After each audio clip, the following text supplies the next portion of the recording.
A grande verdade. Política. Antes nós vamos de CPI da pandemia, porque hoje foi o dia tão esperado da leitura do relatório final. Com atraso, o relator da CPI, senador Renan Calheiros, começou a ler por volta da 1h da tarde o relatório. Ele leu um resumo, na verdade, né? Porque o relatório final tem 1.178 páginas. Nem o Marcelo Rego leu ainda, né, Marcelo? Definitivamente não, Aldo. Não consegui ler esse relatório inteiro, não, viu? Porque tem até a semana que vem para esse relatório, pode ser que entrem coisas novas. O relatório final, valendo mesmo, vai sair na semana que vem, especificamente na terça-feira. Porque na quarta eles vão entregar, né, pro Aras. Eles querem entregar pro Procurador-Geral da República, Augusto Aras, né? Porque o presidente responde por uma série de crimes aí, tem crime de responsabilidade, tem crime comum, tem crime contra a humanidade. Ontem, quando a gente deu essa notícia, havia 11 crimes na lista, né? Aí cortaram 2, não é isso? E também o número de indiciados também mudou. Era 72, agora são 66 pedidos de indiciamento. Tem 2 empresas também. Estão nessa lista, claro, o presidente Bolsonaro encabeçando a lista, os seus filhos Eduardo, Flávio e Carlos, o ex-ministro da Saúde Eduardo Pazuello, o atual ministro da Saúde Marcelo Queiroga, Wagner Rosário da CGU, o ministro do Trabalho Onyx Lorenzoni, o ministro da Defesa General Braga Neto e o ex-ministro das Relações Exteriores Ernesto Araújo. Passa a lista dos crimes aí, Marcelo. Vamos lá, tomar fôlego até. Crime de epidemia com resultado de morte, infração à medida sanitária preventiva, charlatanismo, prevaricação, incitação ao crime, emprego irregular de verba pública, falsificação de documentos particulares, crime de responsabilidade e crime contra a humanidade. São 9 crimes. Só isso? Só. Não tinha mais nada? Tipo, estupidez não virou crime ainda, né? 9 crimes? Não, ainda não. Já pensou? O dia que tipificar a estupidez, a gente vai perder metade do Congresso. Ô, Vitorino, ontem a gente conversou aqui sobre o crime de genocídio contra indígenas. Nossa. Isso estava sendo discutido muito na imprensa, analistas políticos, se não tinha motivos, não tinha, se era correto colocar esse crime na lista. Foi retirado na noite de ontem, depois da reunião que houve lá entre os senadores. Eu queria saber a sua opinião. Você acha que tinha motivos para colocar o crime de genocídio nessa lista? Não, aí já estavam dosando demais a história e iam acabar perdendo a credibilidade desse relatório. Você não pode também começar a imputar crime que está na tua cabeça. Então eu acho que agora ele cometeu genocídio. Aí bota lá. E muito promotor às vezes faz isso e acaba causando absolvição do réu, né? Porque ele vai lá e pesa. Em vez dele simplesmente tipificar a conduta, ele exagera. Então, assim, um homicídio culposo, ele tenta botar doloso. Aí o réu é absolvido do doloso e do culposo junto, entendeu? Então, é mais ou menos isso, por isso que eu sou contra colocar genocídio. Genocídio é quando você tem um ato mesmo. Você vai lá e fala assim, mata aquele povo todo. Aí é genocídio. Uma ação deliberada, né? Planejada. Você teve a intenção de matar uma quantidade grande de pessoas, você teve um papel de fato. Então, assim, você sabe, o ouvinte sabe o quanto eu sou crítico ao presidente Jair Bolsonaro. Mas a gente não pode ser também leviano. Assim, ele não mandou matar as pessoas. Ele não contribuiu para que nós tivéssemos um quadro, vamos dizer, minimamente responsável no Brasil. É verdade, ele não contribuiu. Ele podia muito bem ter falado, ele podia ter estado em público com a máscara, ele podia, o mesmo discurso dele, Aldrin ouvintes, de manter tudo aberto, ele podia ter feito. Pessoal, é o seguinte, a economia não pode parar, então todo mundo tem que usar máscara e fazer distanciamento, pra gente passar logo por isso e ninguém perder o emprego. É bem melhor do que o que ele fez.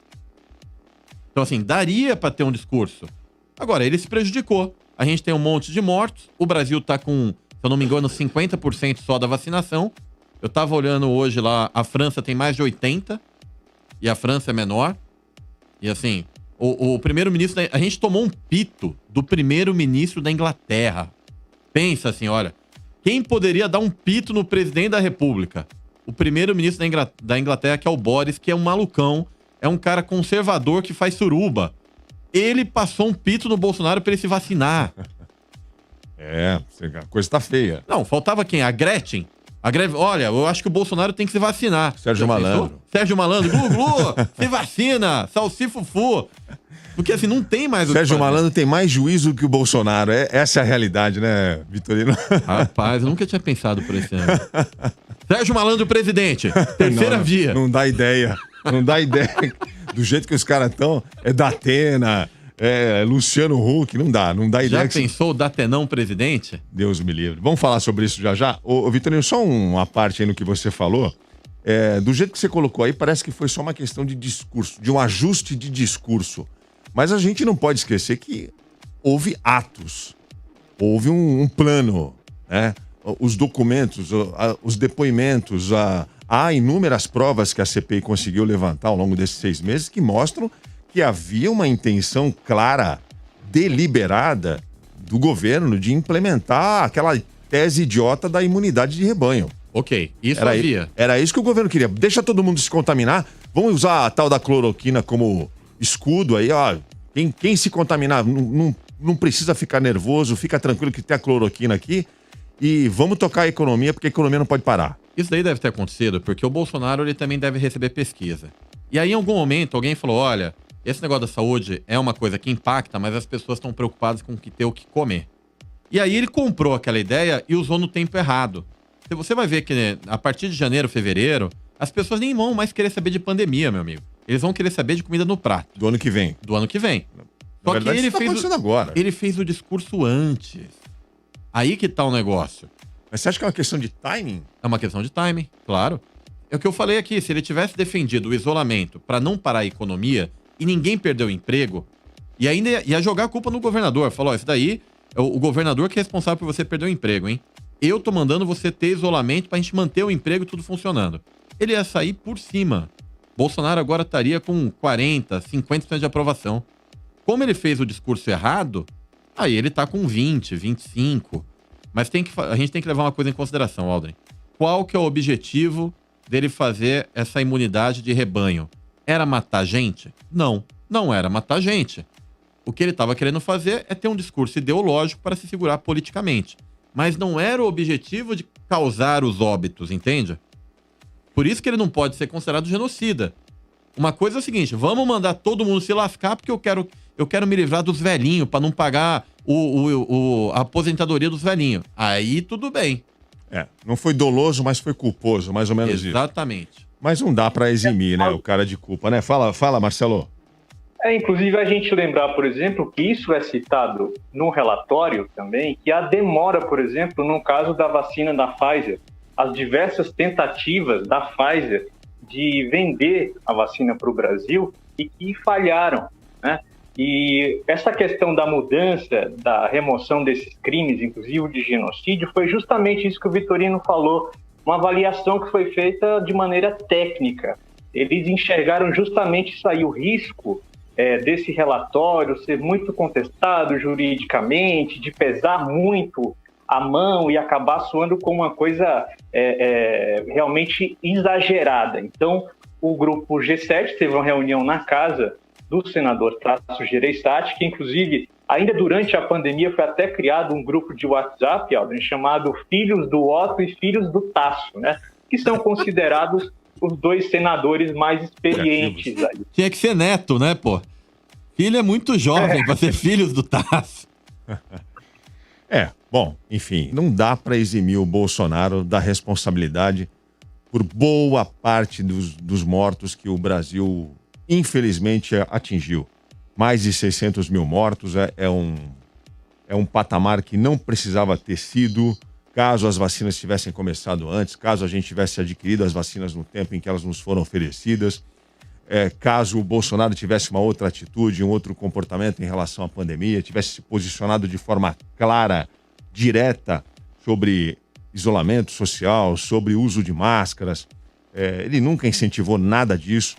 Então, é óbvio, inegável que ele participou, sim, de forma direta para contribuir com esse número absurdo, ridículo, trágico de mortos que a gente tem no país hoje. Agora, Alder, a minha preocupação agora é como é que o Procurador-Geral da República, Augusto Aras, vai agir.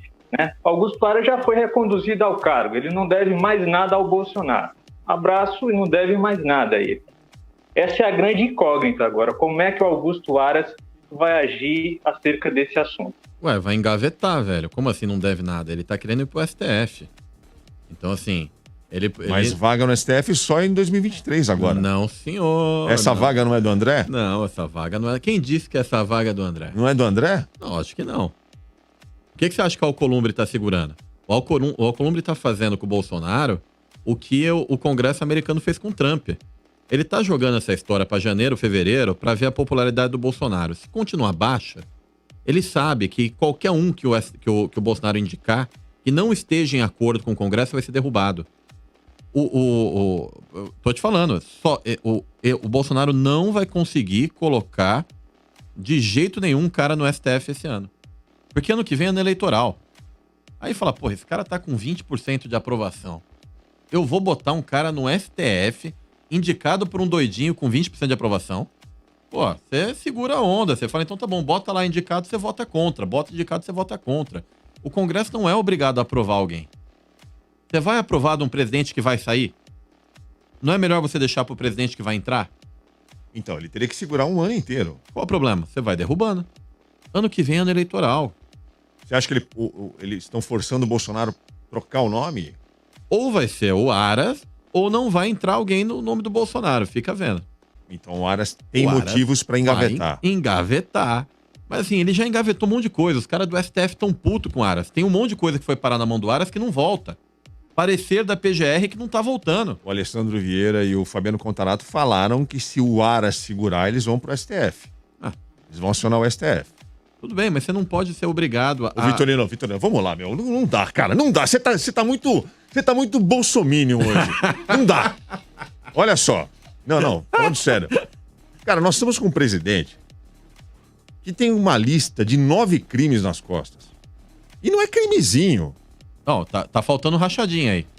Não, isso aí... Pode chegar a 78 anos, né, Aldrin, de cadeia, né? Se ele for condenado em tudo. Tem que chamar os matemáticos aí, o Oswald Souza, pra calcular as penas. Somando dele. As penas dá 78 anos? Dá 78 anos de cadeia. Então, nós já perdemos um presidente por impeachment por causa de um Fiat Elba. Perdemos uma outra presidenta porque é responsabilidade fiscal, pedalada. Agora nós estamos com um presidente que tem 9 crimes aqui, documentados, pedido de indiciamento de senadores da República. Sim. E que tem? Você vem me dizer que não vai dar em nada, vai engavetar. Vai dar pomba Como assim? nenhuma esse negócio, cara. Enquanto ele não tiver menos do que 10% de aprovação, não tem chance desse cara sair de lá. Então você falou do Collor, você falou da Dilma. Não, mas peraí, o indiciamento dele não é para resultar no impeachment. O indiciamento dele é pra fazer o quê? Cadeia, não é? E você vai prender o presidente? Não, mas caso ele não se reeleja no ano que vem, qual é o futuro do Bolsonaro? Ano que vem é outra história, meu amigo. Ano que vem é mágica. Ano que vem ele conversa com o STF. Eu já falei aqui, eu não sei se esse cara vai sair candidato. Tá com todo jeitão dele fazer um acordo pra ninguém pegar ele e os filhos dele e ele não sair candidato. Opa. Então pode estar rolando aí uma negociação? Eu acredito que sim. Tem uma conversa aí. Eu já ouvi muita gente falar que ele se aproximou do STF. Você tá vendo como agora ele tá parceiro do STF? Acabou a treta com o Xandão. Mudou completamente. Acabou. Só tá o Roberto Jefferson, doidinho lá na cadeia, gritando Xandão, Xandão. Fora isso, Bolsonaro calmou. O que você acha que aconteceu? Conversas. Claro, né? Então, assim, o Temer fez aquela ligação e eu não sei o que teve na ligação, mas foi mágica. Então, provavelmente, ele tá fazendo um acordo pra não ser preso e pro Ciro não ser preso. Eu acho que esse cara não vai sair candidato. Mas você viu como é que o Bolsonaro reagiu? Não. Hoje? Deve ter falado que é bobagem. Primeiro vamos ver o filho dele, o Flávio Bolsonaro. Perguntaram pra ele, o que seu pai achou aí da lista de crimes aí, dos pedidos de indiciamento do Senado? O que o Flávio Bolsonaro disse? Solta aí, Vini. Indiciamento do presidente, como é que ele vai receber tantos crimes aí imputados a ele, né? Claro que é uma sugestão de indiciamento. Você chegou a conversar com ele tá tranquilo? Como é que tá? Olha, eu acho que ele receberia da seguinte forma. Você conhece aquela gargalhada dele? Que não tem o que fazer de diferente disso. Deu gargalhada, segundo o Flávio Bolsonaro. Agora, vamos ver o que o Bolsonaro falou. O Bolsonaro estava no Ceará ele disse que a CPI não produziu nada de bom. Além de ter a certeza que está fazendo a coisa certa, eu levo uma mensagem para vocês, diferente do pavor.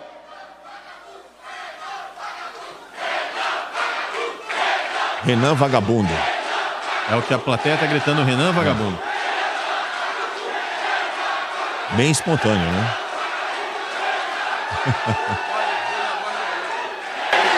Aí o Rogério Marinho canta na orelha dele. A voz do povo é a voz de Deus. Ó a cara do Rogério Marinho. Orgulhoso, ó. Como seria bom se aquela CPI tivesse fazendo algo de produtivo para o nosso Brasil. Tomar o tempo de nosso ministro da Saúde, de servidores, de pessoas humildes e de empresários. Nada produziram, a não ser o ódio e o rancor entre alguns de nós. Mas nós sabemos que não temos culpa de absolutamente nada. Sabemos que fizemos a coisa certa desde o primeiro momento. E aí? Sentiu, hein? Não, agora, ele teve uma reação bem menos ruim do que eu imaginava que ele teria. Eu achei que ele só ia debochar. Ah, esse Renan é um bandido. Essa é uma CPI de bandido, canalha. Eu achei que ele ia fazer algo só assim. Então, eu acho que ele até que tá bem. Não tem muito o que falar, Eu não sou especialista em linguagem corporal, mas pra mim a expressão do Bolsonaro é de alguém que tá bastante incomodado com o fato que ele tá tomando conhecimento. Olha, o que eu vejo é que ele nervoso ali, visivelmente nervoso. Ele tá muito mal em pesquisa, cara. E isso daí é o que tá abalando ele. Essa história do novo Bolsa Família é uma coisa que tá... isso sim tá preocupando esse cara. Porque ele sabe que ele não tem chance nenhuma se ele não resolver o problema econômico. Então, mais do que a CPI, porque a CPI ela pode levar a um problema ao longo dos meses. A economia é problema no mês seguinte. Então, eu acho que a tensão dele está sendo outra. E também com as investigações sobre os filhos avançando, né, nos outros fóruns.